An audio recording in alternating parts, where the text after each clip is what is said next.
넣어서 그걸 빠는 거죠. 그래서 그걸 제물로 드리는 건데 그 안에는 아마 우리의 감사, 주님께서 우리에게 주신 것을 감사로 돌려드린다라고 하는 그런 어떤 감사의 의미가 굉장히 많이 담겨져 있는 것 같아요. 그래서 아마 이것은 오늘날 우리가 드리는 헌금하고 좀 말이 통하는 것 같다, 맥이 통하는 것 같다는 생각을 합니다. 그래서 우리가 드리는 헌금은 여러분 아시다시피 속죄 제물이 아니잖아요, 그죠? 그러니까 우리가 드리는 헌금은 우리에게 주신 것들에 대한 감사로 이것이 주의 것입니다라고 돌려드리는 거잖아요. 그러니까 이제 그것이 의미가 좀 통하는 것 같고, 또 화목제라는 게 나와요. 화목제, 이 peace offering. 근데 이 화목제라는 말 속에 여러분이 잘 아는 샬롬이라는 그 단어의 그 어원이 거기 들어가 있어요. 샬롬. 샬롬은 평강이잖아요. 평강. 진정한 의미에서 하나님과 우리와의 어떤 이 막힌담이 무너지고, 뿐만 아니라 이웃과의 막힌담이 무너져요. 근데 이 화목제물의 특징을 보면, 화목제물을 드릴 때는 단순히 태워 드리는 게 아니에요. 이 제물은 먹어요. 제사장과 같이 먹고요. 그 다음에 이 제물을 드린 가족들이 같이 그 제물을 3일 안에 다 먹어야 돼요. 그러니까 이 먹는다는 것은 교제의 공동체를 이룬다라는 그런 의미가 있거든요. 먹는 것과 공동체는 굉장히 긴밀한 관계가 있습니다. 그래서 이 내용을 생각해 보면 이것은 오늘날 성찬의 의미하고 아주 통하는 게 있어요. 그러니까 우리가 예수 그리스도의 살과 피를 먹는다라고 하는데, 이것은 정말 그리스도가 우리를 위하여 피 흘려 돌아가시고 우리를 대속했다라는 개념도 굉장히 강하게 들어가 있지만, 그러나 아울러 그것을 우리가 함께 공동체로 나눈다는 것은 우리가 그리스도 안에서 하나 된다라는 의미를 갖고 있는 거예요. 그러니까 하나님과도 하나 되고 서로 하나 되는 이런 개념입니다. 여러분 아시지만 성찬은요, 우리가 절대로 개별적으로 드리질 않습니다. 지난주에 그 결혼 상담을 하는데 그 부부 될 사람들이 저한테 우리 친구는 결혼식에서 목사님이 이렇게 성찬을 베풀어 가지고 떡과 포도즙을 이렇게 신랑 신부가 먹고 그걸 통해서 하나가 되는 의미를 했다고 하는데, 우리도 그거 할 수 있습니까? 그 얘기를 해서 제가 미안하지만 그거는 가톨릭 교회 가서 하는 거다라고 얘기했습니다. 가톨릭 교회에서는 결혼을 하나의 성례전으로 이렇게 보죠. 홀리 매트로모니. 우린 그런 말 잘 안 쓰는데, 그래서 실제적으로 구교에서는 성찬을, 이 매스를 개인적으로 갖다가 전달합니다. 심지어는 이제 병상에 있는 분도 혼자 있을 때도 갖다 주는데, 우리 개혁교회에서는 절대로 그렇게 하지 않습니다. 개혁교회에서는 예배라고 하는 공동체 안에서만 성찬을 할 수 있게 돼 있어요. 그래서 뭐 여러 사람이 있는데 몇 사람한테만 준다, 그거는 성찬이 안 돼요. 그 의미가 뭐냐? 같이 공동체로 나눈다는 것이 굉장히 중요한 거예요. 그래서 화목제의 개념이 이 성찬 속에 비춰진다라는 거죠. 자, 그 다음에 오늘 우리가 함께 읽은 이 말씀이죠. 4장, 5장 그리고 6장까지 연결되는 이 제사는 속죄제입니다. 속죄, 죄를 사하는, 죄를 속하는 제사인데요. sin offering이라고 그러죠. 근데 이 제사에 대해서 오늘 저와 여러분이 함께 좀 나눠보려고 합니다. 자, 오늘 이 포인트를 저는 한 3가지로 또 정리를 해봤어요. 근데 이것은 아주 우리 기독교 신앙의 너무 기본적인 거예요. 그러니까 이걸 우리가 이해하는 것이 이해하면 좋고 안 하면 할 수 없다가 아니라 이건 반드시 이해해야 돼요. 그러니까 이거를 우리가 오늘 이 시간에 받아들이고 아멘으로 화답할 수 있어야 된다는 걸 굉장히 강조하고 싶고요. 그런 의미에서 한번 집중해서 생각해 볼게요. 너무 당연하다고 생각할 수도 있어요. 첫 번째, 이 속죄제에 대한 것을 생각해 보건대 첫 번째 우리가 생각할 수 있는 것은 뭐냐면 죄에 대한 인식, 죄가 있다라는 것을 의식하는 것이 너무 중요하다라는 거예요. 우리의 신앙이 되기 위해서, 복음이 복음되기 위해서 제일 기초적인 게 뭐냐면 죄인이라는 거예요. 죄를 범했다, 죄가 있다라는 사실입니다. 만약의 경우에 이 자리에 계신 분이 죄는 딴 사람에게 있고 나에게는 없다든지 나는 죄의 문제가 전혀 이슈가 안 된다든지 하면 사실은 아무것도 더 이상 할 수가 없습니다. 이 자리에서 아무것도 더 받을 수가 없어요. 예배를 드린다는 것이 무의미해요. 왜냐하면 죄의 인식과 의식이 없이는 복음이라는 것이 make sense 안 해요. 예수님께서 돌아가실 필요도 없어요. 그분을 위해서는. 그러니까 물론 말이 안 되는 거죠. 어떻게 그게 말이 되겠어요. 만약에 나는 죄는 없다, 죄가 없다 그러면 뭐라고요? 하나님을 거짓말하는 자로 만드는 거라 했으니까. 그건 말이 안 되는 거지만, 혹시라도 끊임없이 나는 피해자고 남들에게 문제가 있고 나는 지금 죄를 회개하고 용서받기 위해서 온 것이 아니라 나는 그냥 내 자신의 의로움을 인정받고 싶다. 나는 괜찮아. 하여튼 열심히 잘 살았어. 이걸 좀 듣고 싶다라고 생각을 하신다면 그 포인트를 약간 좀 바꿔가야 된다라는 것입니다. 기독교 신앙의 출발은 죄입니다. 죄. 그러니까 이 죄 얘기를 하는 거 뭐 안 좋아하는 분도 계시면 안 할 수가 없어요. 죄를 얘기를 해야 복음이 이게 드러나니까. 여러분이 다 아시다시피 기독교의 기초는 하나님에 대한 지식입니다. 하나님이 누구신가, 그죠? 근데 그 창조주 하나님이 어떤 분이냐라는 거죠. 어떤 종교에서는, 어떤 신앙에서는 사실은 이 절대자, 신에 대한 것을 어떻게 생각하냐면요, 어떤 거대한 존재, 어떤 힘, 어떤 에너지, 뭐 이런 걸로 이렇게 생각하는 경우들이 있습니다. 그래서 높은 산 앞에 가서 절하기도 하고, 좀 뭔가 이렇게 자기에게 두려움을 주는 대상 앞에서 머리를 숙여 절하고 제사하는 것이 굉장히 그 종교적인 일이라고 얘기를 합니다. 근데 기독교는 그렇지 않아요. 기독교의 하나님은 무조건 파워가 아닙니다. 무조건 어떤 에너지의 어떤 필드가 아니고요. 하나님은 인격적인 하나님입니다. 그러니까 기독교에서 말하는, 우리가 말하는 유일신 하나님은 인격적인 하나님인데, 인격적인 하나님은 그가 창조하신 피조물과 함께 교제한다, 교통한다라는 의미도 있어요. 그러니까 우리가 인격적인 하나님을 만날 때는 우리가 언약 안에서, 그 언약의 관계에서 주님과 함께 교제한다, 교통한다라는 의미도 있지만, 그것과 아울러서 빼놓을 수 없는 게 뭐냐면 하나님에게는 도덕성이 있다는 거예요. 즉 선한 것을 선하다고 하고 악한 것은 악하다고 한다는 거예요. 선을 기뻐하고 악을 미워한다는 거예요. 그러니까 하나님은 선과 악을 뛰어넘어서 선과 악의 문제에 대해서는 아예 그냥 케어도 안 하고 그 이상 초월적인 존재로 존재한다, 그런 것이 아니에요. 하나님은 선과 악을 구별하시고 악을 미워하시고 선을 기뻐하시고 우리에게 선을 명령하십니다. 하나님께는 도덕성이라는 것이 있습니다. morality라는 거죠. moral 가십니다.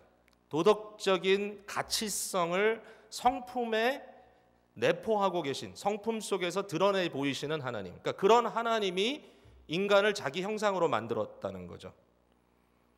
그 하나님의 옳고 그르심에 대한 그 기본적인 구분이 모든 인간에게 드려져 있어요.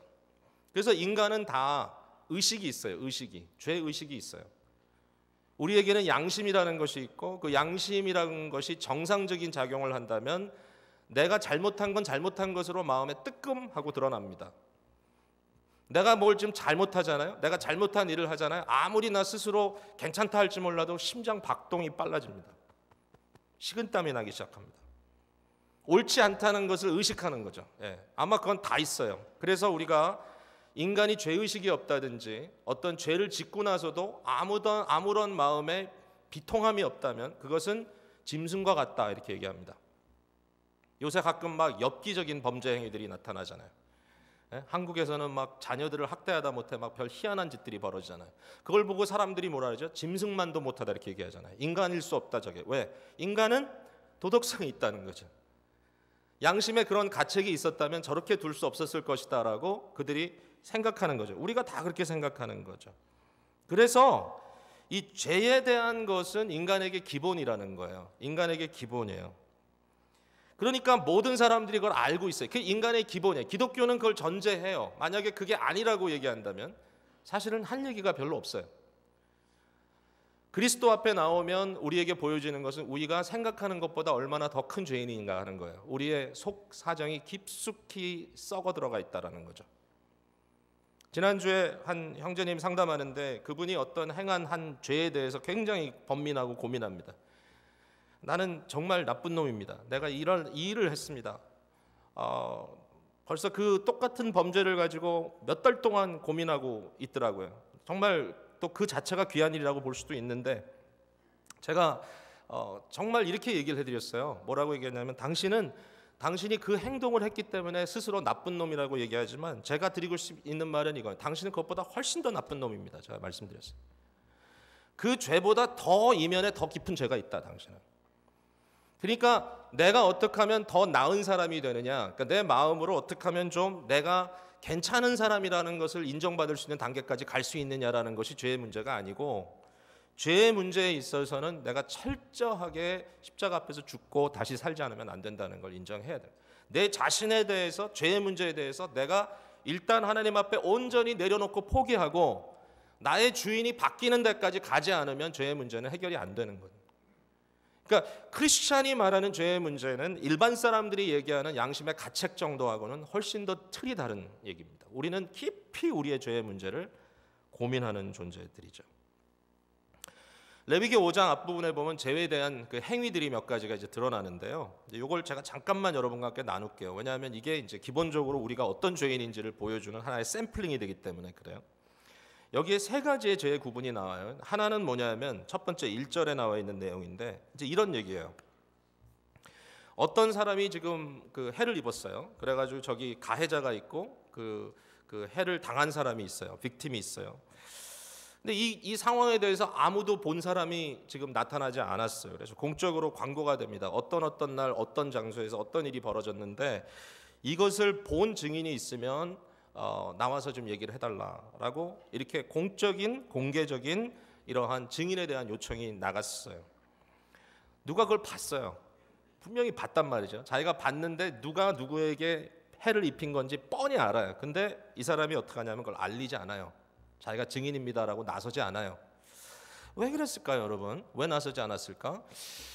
한두 가지 이유가 있을 수 있죠. 예를 들면 그 가해를 한 사람이 굉장히 좀 이렇게 아주 극단적인 사람이라서 무서운 사람이라서 괜히 내가 나섰다가 나도 피해를 입을까봐 두려워서 안 나갈 수도 있고요. 또 하나는 가해를 입힌 사람이, 그러니까 가해를 한 사람이 나의 가족이라든지 나의 친구라든지 나랑 좀 관계가 있기 때문에 좀 덮어주고 싶어서 안 나갔을 수도 있어요. 근데 문제는 뭐냐면 이게 공의에서 벗어난다는 거예요. 페어하지 않다는 거예요. 예. 나의 개인적인 어떤 사적인 관계 때문에, 사적인 어떤 그런 이권 때문에, 또 내 중심적인 어떤 판단 때문에 공의를 무시하면 죄라는 거죠. 여러분, 우리가 일반적으로 살아갈 때 죄를 짓는 하나의 굉장히 중요한 이 이슈이죠. 우리 굉장히 자기중심적이고 내 식대로 생각하고 나한테 이득이 되는 것을 아주 그냥 끝까지 따지는 그런 좀 성격들이 사실 있잖아요. 셀피시하잖아요. 우리가 그러다 보니까 정말 페어하고 옳은 것을 생각하기보다는 내가 좋은 대로, 내게 유익한 대로, 나에게 어떤 페이버가 돌아오는 대로 문제를 자꾸 끌고 갈 때가 적지 않다라는 거죠. 그래서 여기 이 공의에 대한 문제가 훼손되는 이것을 죄라고 여기서 설명하고 있어요. 또 하나는 뭐냐면 부정에 대한 거예요. 부정. impurity죠. impurity. 2절과 3절에 나오는데 부정한 것을 만졌다든지 뭐 이런 얘기가 나오는데 여러분 아시지만 예를 들어서 피부 질환이 있는 것을 이제 성경은 기본적으로 그건 이제 나병이라 이렇게 얘기를 하는데 만지면 부정하다 그렇습니다. 그 외에 여러 가지가 있습니다. 그렇죠? 그러니까 부정한 것을 만졌다. 부정한 사람을 만졌을 때 부정함이 있다라고 얘기를 하는데 자, 우리가 구약 성경만 갖고 있는 게 아니잖아요. 예수님의 말씀 다 알고 있잖아요. 그러니까 이게 다 연결을 해야 되죠. 예수님께서 우리에게 분명히 뭐라고 말씀하셨냐면 너희를 부정하게 하는 것은 밖에서 안으로 들어가는 게 아니라 너희 속에서 밖으로 나오는 거라 그랬잖아요. 그러니까 그걸 더해서 우리가 이해를 해야 되는 거죠. 자, 무슨 얘기였죠? 바리새인들이 예수님의 제자들이 음식을 손을 씻지 않고 먹는단 말이에요. 정결 예식을 안 하니까 너희가 부정하다 그랬단 말이죠. 예수님께서 말씀하시기를 씻지 않은 손으로 먹었기 때문에 외형적인 부정함이 있기 전에 너희의 심령, 너희의 중심, 정말 죄성으로 똘똘 뭉친 너희의 마음에서부터 죄는 나온다. 부정함은 속에 있다라고 얘기를 하는 거죠. 그래서 이런 얘기가 신약 성경에 계속 반복돼서 나오죠. 구약에도 나오지만 에베소서 5장 같은 경우는 예수 그리스도의 희생제물 얘기를 하면서 그러므로 우리가 뭘 해야 되냐? 우리 속에 있는 이 filth, 더러운 것을 빨리 이것을 벗어버려야 된다라고 얘기를 합니다. 여기 마음속에 있는 욕심, 음란함, 더러운 모든 생각들, 그러니까 우리가 일반적으로 뭐 복잡하게 생각 안 해도 아는 우리가 더러운 죄를 범했다라고 했을 때 느껴지는 그 더러운 말이죠. 그러니까 그런 얘기가 여기 나오는 거죠. 이러한 죄가 있어요. 우리를 더럽게 하는 더러운 생각들, 이 더러운 것. 여기에 많은 사람들이 중독도 돼 있고 해가지고 이것으로 인하여 깊이 고민을 하는 거예요. 세 번째 죄는 뭐냐면은 세 번째 죄는 4절에 나와 있는데 입술로 범죄한 죄예요. 입술로 범죄한 죄, 말의 죄입니다. 거짓말하는 거, 함부로 말하는 거. 여기는 거짓으로 또는 함부로 맹세한 일에 대해서 이 허물이 있다라는 이야기를 여기서 하고 있는데요. 야고보서 3장에 보면 그 이 말에 대한 이 혀에 대한 깊은 고민거리를 우리에게 던져주잖아요. 마치 작은 불꽃 하나가 온 숲을 태워버리듯이 거대한 배를 작은 키 하나가 뒤에서 이렇게 이렇게 뒤에서 이렇게 방향을 정해주듯이 인간에게는 이 혀라고 하는 것이 이게 아주 악독한 것의 아주 중심이다 이렇게 얘기를 합니다. 그죠? 그러니까 혀로부터 모든 악한 것이 나온다. 그래서 우리가 말로 범죄하는 것이 얼마나 많은지, 말로 범죄하는 것이, 말로 거짓말 행하고, 말로 썽을 내고, 말로 사람들을 저주하고, 말로 옳지 않은 그런 것들을 수도 없이 행하기 때문에 이 말로 하는 문제에 대한 죄, 이것을 여기서 말하고 있어요. 사실은 사람을 손으로 주먹으로 치는 것보다 사람을 더 지속적으로 아프게 하는 것이 끊임없이 말로 사람들을 아주 어뷰즈하는 겁니다. 이런 죄가 우리에게 있죠, 당연히. 그러니까 여기서 지금 이 레위기에서 말하는 것은 절대로 남의 얘기가 아니에요. 이게 뭐 남들 옛날 사람들 얘기가 아니라 우리에게 그대로 적용되는 얘기들이에요. 그러니까 우리가 이처럼 죄인이다. 또 말씀드리고 싶은 것은 이러한 어떤 이렇게 아이터마이즈 할 수 있는 그러한 것보다도 훨씬 더 깊은 죄의 문제가 우리에게 있다. 적어도 그 얘기를 우리가 하고 들어가야 된다라는 거죠. 이게 첫 번째 중요한 포인트입니다. 여러분, 죄 인식하고 의식해야 됩니다. 그래야 해결책이 있죠. 자, 그다음 두 번째입니다. 두 번째. 이 속죄제를 통해서 알 수 있는 것은 뭐냐면 하나님 편에서 우리에게 죄의 허물을 벗어날 수 있는 길을 주셨다는 거예요. 이게 굉장히 중요한 포인트예요. 구약 시대에도요, 이 제사 제도를 통해 가지고 죄의 문제를 해결할 수 있는 길을 주셨어요. 예, 오늘 우리에게는 뭐 이로 말할 수도 없고요. 더 말할 필요도 없고요. 그러니까 분명하게 하나님께서 벗어날 수 있는 길을 주셨다라는 거예요. 자, 근데 어떻게 죄에서부터 벗어나죠? 몇 가지 이슈가 있어요. 5장 5절에 보니까 이렇게 써 있어요. 이 중 하나의 허물이 있을 때에는 아무 일에 잘못하였노라 자복하고, 여기 자복이라는 말이 나옵니다. 자복, 이 말은 고백한다는 얘기입니다. 스스로 자기의 잘못을 잘못했다고 인정하고 말하는 겁니다. confession, 있는 그대로 얘기하는 거죠. 있는 그대로. 여기에 자꾸 어떤 익스큐즈를 붙이는 게 아니라 내가 이거 잘못했습니다. 내가 이 잘못을 깨달았습니다. 정말 나는 죄를 범했습니다. 라고 자복하는 거죠. 이게 첫 번째 단계예요. 내가 이 죄를 범했습니다.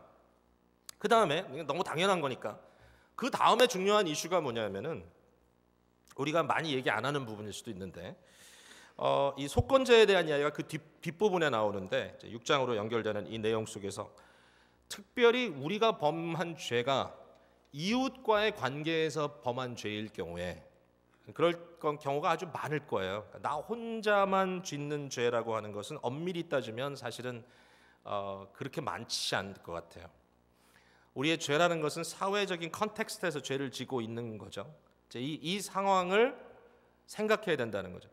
그래서 남에게 피해를 입힌 범죄를 했을 때는 무엇이 필요하냐면은 그 피해에 대한 보상을 하는 것이 죄를 해결하는 방법이에요. 그러니까 그 사람과의 관계에서 그 문제를 풀어내야 돼요. 내가 훔쳤으면 갚아야 돼요. 내가 띄어먹었으면 돌려줘야 돼요. 그러니까 내가 잘못한 걸 다 저지르고 나서 상대에 대해서, 그리고 여전히 그 문제가 해결이 안 된 상태에서 하나님, 내가 잘못했습니다. 용서해 주십시오. 그리고 그 사람한테 가서 하나님이 나를 용서했으니까 당신도 용서해야 돼. 이렇게 얘기하면 안 돼요. 그러니까 그 문제를 하나님과의 관계에서 해결하는 과정에, 심지어는 그것보다 앞서서 보상의 이슈에서부터 어떤 해결책이 있어야 된다는 거예요.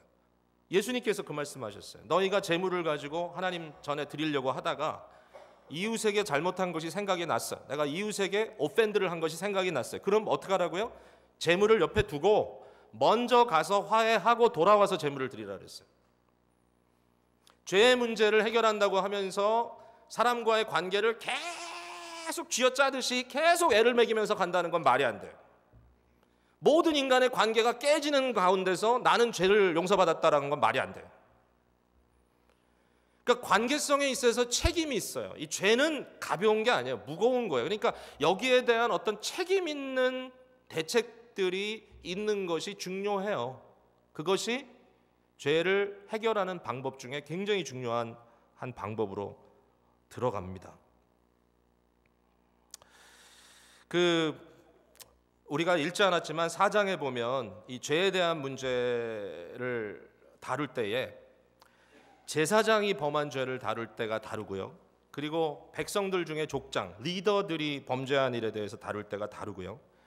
일반 그냥 조용히 혼자 이렇게 계시는 분의 평민, 소위 평민이라고 말하는 그 사람이 죄를 범했을 때 문제가 달라요. 근데 여러분 생각해 보세요. 제사장이라고 하면 하나님께서 뭐 특별히 그 사람의 죄를 더 크게 보실 이유가 뭐가 있겠어요? 제사장이나 리더나 평민이나 하나님께는 다 똑같은 죄인입니다. 다 죄인이에요. 다 죄 문제를 해결해야 될 똑같은 죄인이에요. 그러나 제사장이 범죄를 했을 때는 죄에 대한 문제를 해결하기 위한 방법이 좀 더 심각해요. 리더일 경우에도 그래요. 그러니까 죄라고 하는 것은 사회적인 이슈가 있다라는 거예요. 이거는 사실은 하나님과의 관계에서의 이슈라기보다는 제사장이 지고 있는 공동체 안에서의 자기의 책무와 책임을 얘기하는 겁니다. 리더도 마찬가지입니다. 리더가 가지고 있는 책임과 책무가 있는 거죠. 그래서 오늘날 목회자에 대한 어떤 그 의문을 갖는다든지 아니면 이미 밝혀진 범죄에 대해서 그 범죄 행위에 대해서 어떤 추궁을 한다고 하는 그런 이슈들이 생기고, 그럼에도 불구하고 나는 회개했으니까 아무 문제 없으니까 뭐 몇 년 지났으니까 괜찮다라고 생각하는 그러한 건에 대해서 상당히 고민하는 그런 시대이지 않습니까? 저는 깊이 고민해요, 이 문제에 대해서. 예. 리더들이 조금 더 사회 속에서 도덕적인 책임감을 더 헤비하게 질 수밖에 없는 것이 현실이라는 거죠. 현실. 여러분, 리더십이라는 거 있죠. 교회 안에서도 목사나 너는 장로님이나 집사님, 권사님들 되시는 이 리더십이 그 사람의 어떤 본인이 당연히 가져야 될 권리가 아니에요. 다시 말씀드립니다. 모두가 목사 될 권리가 있는 거 아니에요. 모두가 장로 될 권리가 있는 거 아니에요. 모두가 다 집사 될 권리가 있는 거 아니에요. 그거는 리더십으로 부름받은 특권이에요. 특권, 프리빌리지란 말이에요.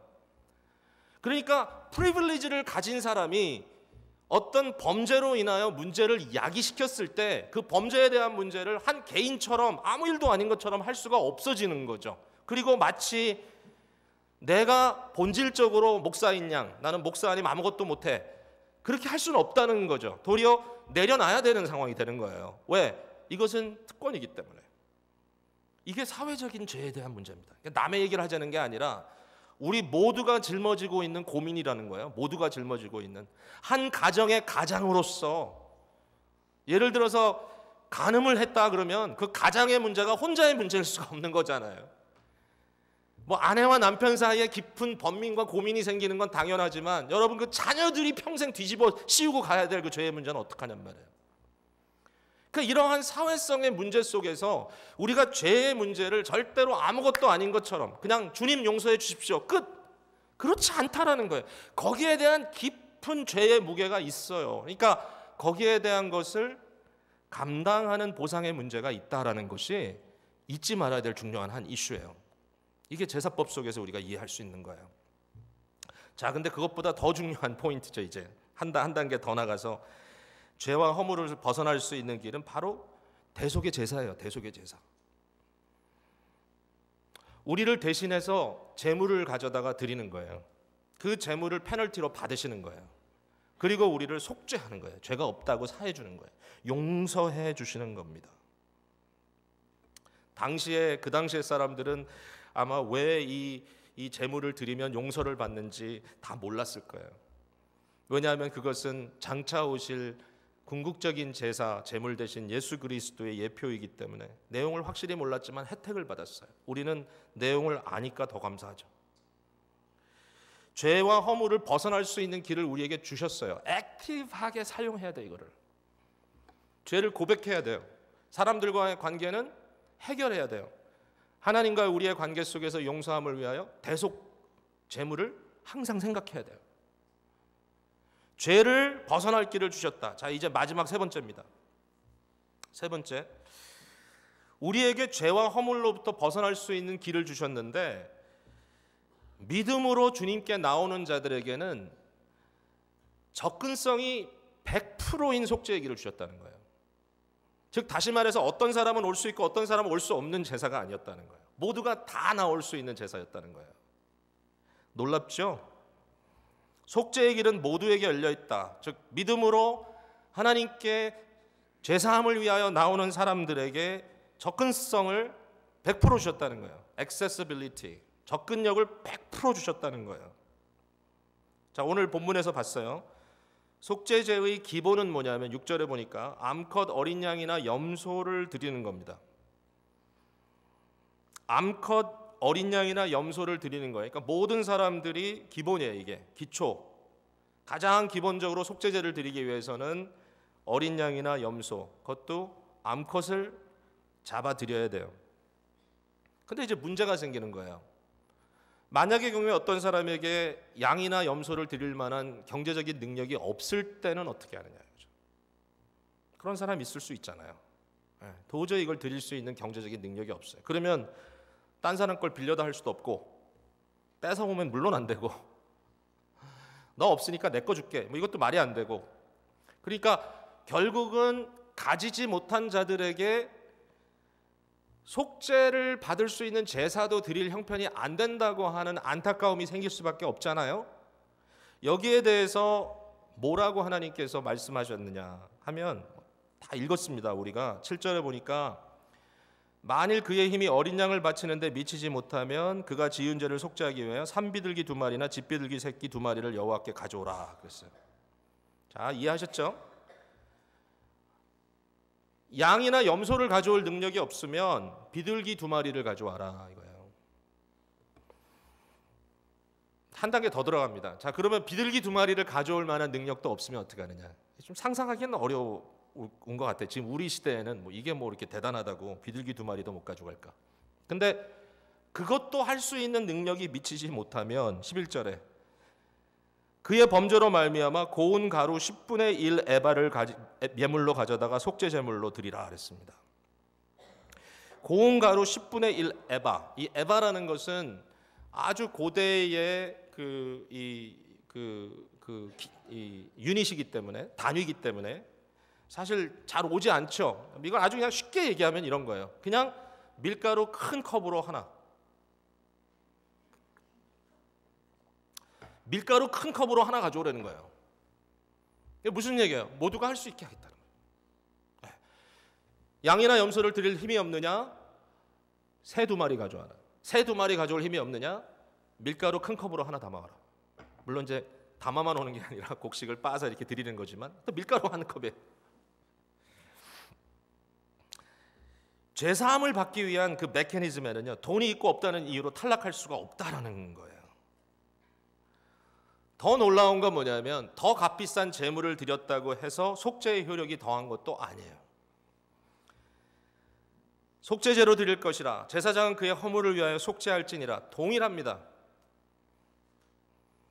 양을 잡아드리던 비둘기를 잡아드리던 밀가루 한 컵 가져오던 그 제사의 효력은 동일하게 만들어 주셨어요. 모두에게 동일한 은혜를 주시도록 했다라는 것입니다. 여러분, 하나님의 말씀이 레위기에서 끝나지 않은 게 얼마나 감사합니까? 이게 쭉 지속돼가지고 우리에게는 66권의 성경이 있잖아요. 이 프로세스가 여기서 끝난 게 아니잖아요. 가다가 어디까지 갔습니까? 결국은 하나님 편에서 대속제물을 완전히 내주시는 데까지 간 거죠. 이제 오늘 우리에게 너희의 죄를 속하기 위해서 양 하나 끌고 오라는 말씀 안 하십니다. 우리에게 비둘기 2마리 잡아오라고 얘기 안 하십니다. 심지어는 밀가루 한 컵 가져오라고도 얘기 안 하십니다. 여러분이 주님께 드리는 예물 헌금, 그거는 속죄와는 아무 상관없는 겁니다. 그걸 했다고 죄사함 받는 거 아닙니다. 죄사함을 받을 수 있는 메커니즘, 이제 주님께서는 자기 아들을 내어주셨습니다. 그러니까 예수 그리스도를 내어주시기까지 하나님께서 우리에게 다 내주셨다는 거죠. 다 내주셨다는 거죠. 여기에서 어떤 말들이 나올 수밖에 없느냐? 값없이 주신 은혜라는 말이 나오는 거죠.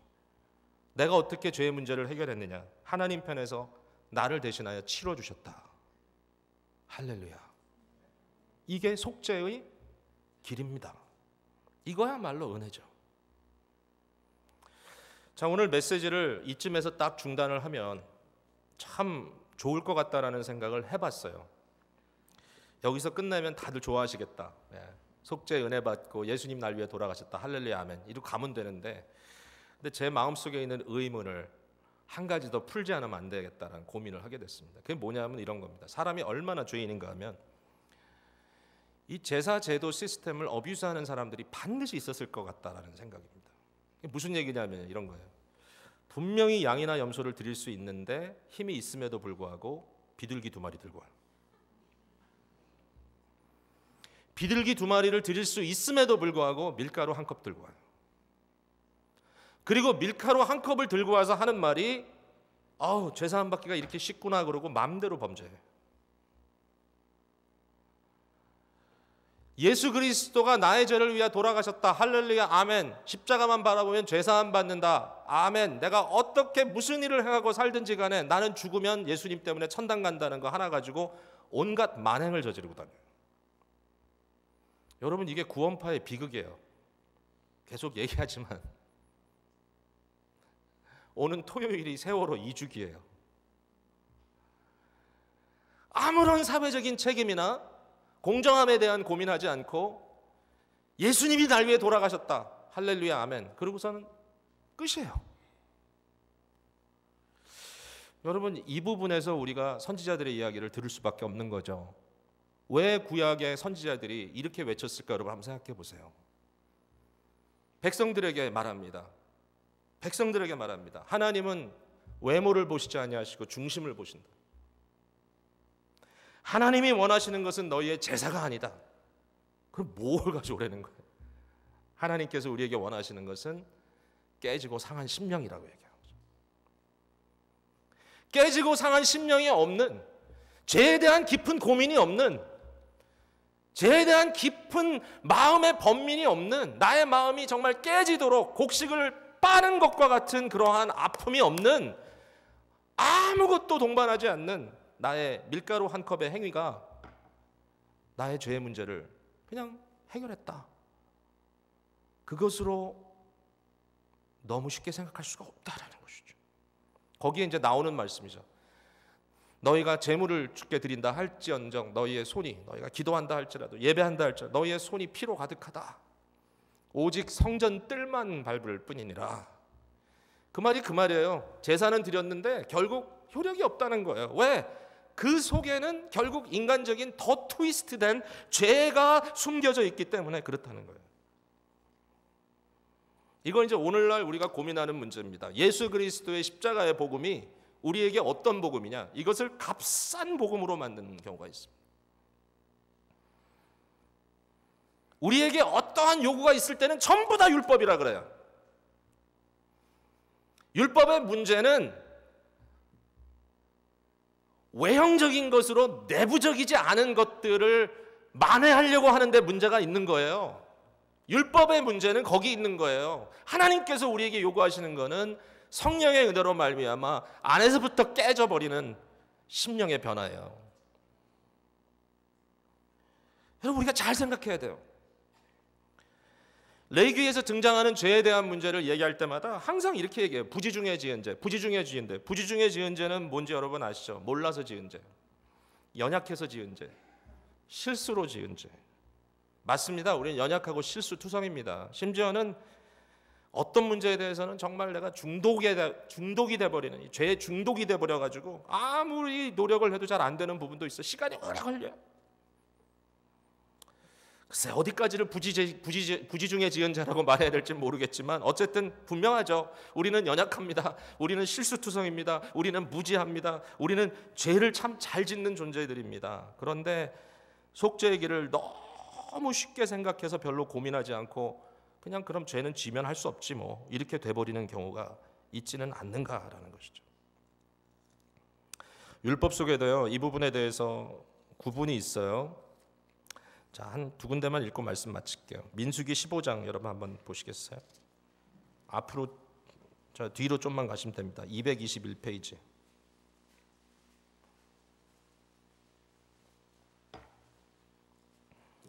민수기 15장 27절부터 볼게요. 자, 여기에 이제 이런 얘기가 나옵니다. 만일 한 사람이 부지 중에 범죄하면 1년 된 암염소로 속죄제를 드릴 것이요. 자, 속죄제 얘기가 나왔죠? 어떤 경우? 부지 중에 범죄하면. 제사장은 그 부지 중에 범죄한 사람이 부지 중에 여호와 앞에 범한 죄를 위하여 속죄하여 그 죄를 속할지니 그리하면 사함을 얻으리라. 여기 부지 중이라는 말이 3번이나 반복해서 나오는 거죠. unintentional. 근데 29절 자 30절 읽죠. 30절 31절을 우리 한 목소리 같이 읽을게요. 시작.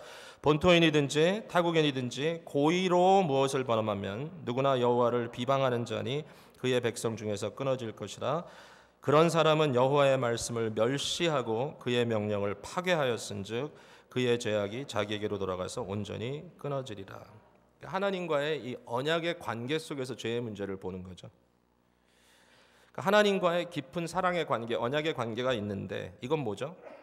고의적으로 이 관계를 계속 스트레스 주면서 하나님이 마치 안 계시는 것처럼, 하나님이 마치 안 보시는 것처럼, 하나님이 마치 아무 상관없는 자인 것처럼, 여기서 말하는 것처럼 여호와를 비방하고 여호와의 말씀을 무시하고 그 명령을 파괴했다.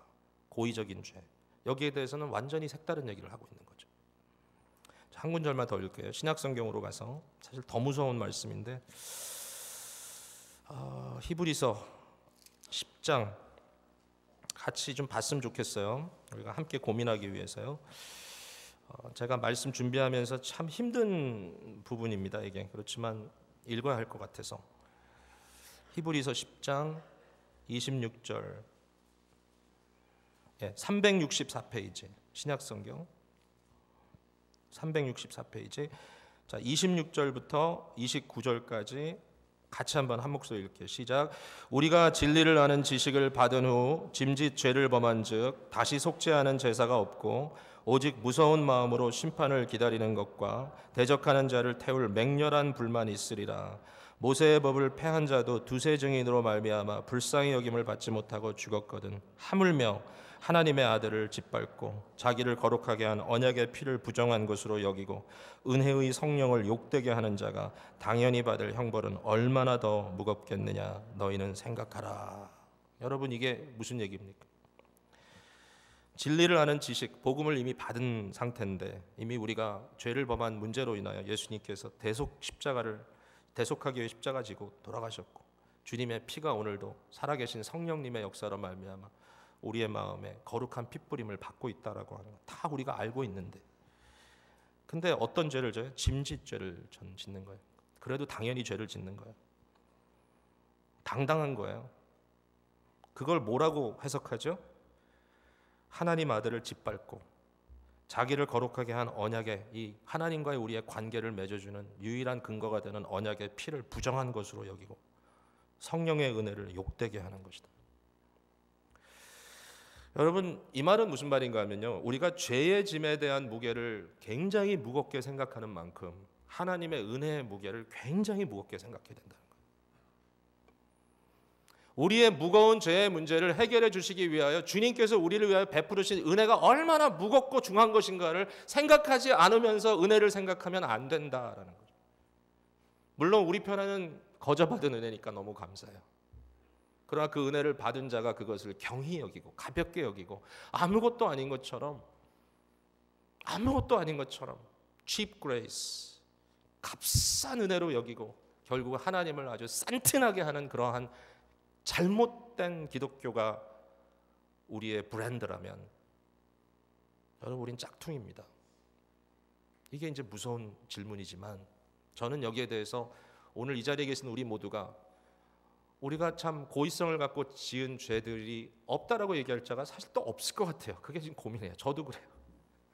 알고 진 죄가 있어요. 이건 아는데 이거 하나님 기뻐하실 것 같지 않은데 에이, 있어요. 제가 고민스러웠어요. 이걸 듣고 너무 고민스러워요. 근데 궁극적인 질문은 이거라는 생각이 들었어요. 우리의 주인이 누굽니까? 과연 우리는 예수 그리스도가 우리의 주인으로 마음에 자리 잡고 있는지, 아니면 여전히 나의 죄의 욕망이 내 중심이 되고 결국 끊임없이 나의 셀피시한 것이 나의 중심이 돼서 결국 모든 것을 내가 편한 대로, 내가 쉬운 대로, 나에게 그냥 아무런 부담이 안 되는 대로 그렇게 그냥 생각하고 살아가는 것이 좋다. 여러분 복음은 우리에게 자유를 주지만 우리를 방종으로 끌고 가는 거 아닌데, 자유의 복음을 듣고 나서 방종의 길로 가는 경우, 절대로 우리 교회가 율법주의적인 교회는 아닙니다. 율법주의적이어서도 안 됩니다. 사람들을 어떤 관계성이나 어떤 인간적인 기대감을 가지고 얽매여서도 안 된다고 저는 생각합니다. 무조건 하면 해, 그것도 아닙니다. 그러나 우리의 심령의 문제입니다. 예수 그리스도가 주인인가 하는 질문입니다. 하나님의 은혜를 우리가 얼마나 중하게 생각하느냐라는 질문입니다. 이 부분에 대해서 고민하지 않은 상태에서 무조건 값싸게 은혜를 논하는 것은 오늘날 기독교가 기독교 되지 못하는 심각한 문제라고 생각을 합니다. 오늘 이 아침에 우리가 함께 나눈 메시지를 여러분 마음속에 깊이 간직하셨으면 좋겠고요. 이것이 기본이다. 이것이 기본이다. 우리는 죄의 문제를 갖고 있다. 우리는 죄인이다. 넘버 원. 하나님께서 죄의 문제를 해결할 수 있는 길을 열어주셨다. 넘버 투. 그리고 그 죄의 문제에 대해서는 하나님께서 100% 접근성을 주셨다. 우리가 해결할 수 있도록 다 만들어 주셨다. 거기에 곁들여서 이렇게 은혜로운 시스템을 어뷰즈하는 것은 더 심각한 범죄다라는 사실, 주님 앞에 고백하며 나오는 우리들 됐으면 좋겠습니다. 기도하겠습니다.